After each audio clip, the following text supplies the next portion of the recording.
Hi, my name is Winsley, and welcome to my video going over pathing around underground passages. I noticed a couple weekends ago in one of my previous MPs that if an enemy has a invisible unit on one side of an underground passage, you see something pretty different. You don't actually get to see that there is a unit there, and it tells you that something is blocking the path. Right here, I have an invisible unit on the other side of this army, and I am in control of both armies. I set it up so that there's two human players. If I pass the turn over to this guy, we'll see that when I try to move through the underground passage here, that it will say something is blocking the units here, and you can't actually go through that. It's a pretty good way of making it impossible for people to use underground passages, either to go above ground or below ground. But I feel like at some point this kind of interaction needs to be addressed, because just blocking off a point with a single camouflaged unit seems very valuable and very exploitable. So I'd love to see that change at some point in the near future, but until then, you can use this strategy to make the underground a very interesting place to exist, to be.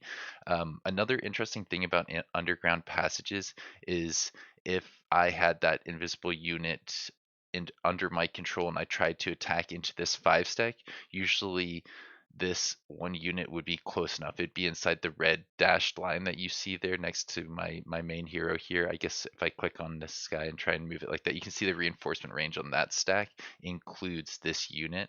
Um, but let's see if I just end this turn and pass it back to him. We'll see that when I try to go up here and attack into that, it doesn't actually pull that unit in. So I really like that addition to the game. I think that it makes underground passages a really unique choke point, essentially, where spells can matter more because you can only bring up to 6 units. If you can only bring up to 6 units, every spell you cast will have a bigger impact on those 6 units compared to, say, 18 units. These spells won't get any weaker or any stronger, but compared to the relative strength that you can bring to the fight, it will be a bigger deal, a bigger part of the fight. I think that's how I was able to win the last fight I did on my channel, I think last week.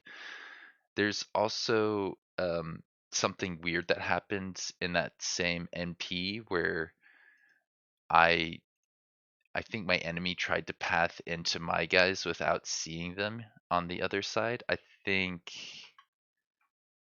this stack over here, I sent this one over here so that I could block up this passageway with a unit. So let's go back to the red player and see what happens when I try and move through here.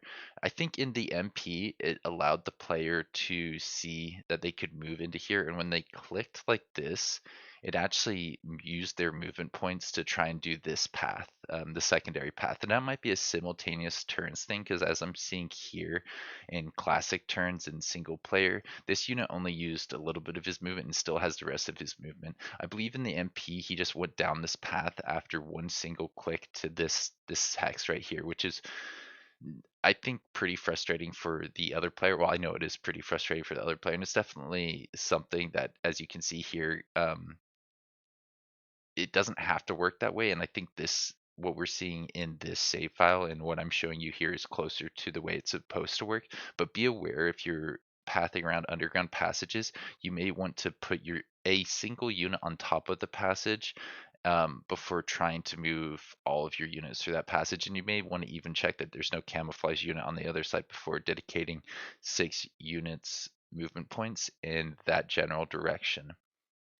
And that's pretty much everything I had for you today. Underground passages are awesome. I can't wait to see what they do with them in the near future. We do have a expansion pack coming up some point in Q1. And if you have any other thoughts or tips for other players, I feel like there are a lot of really special interactions around underground passages that I haven't quite seen yet, and I'd love to hear your thoughts.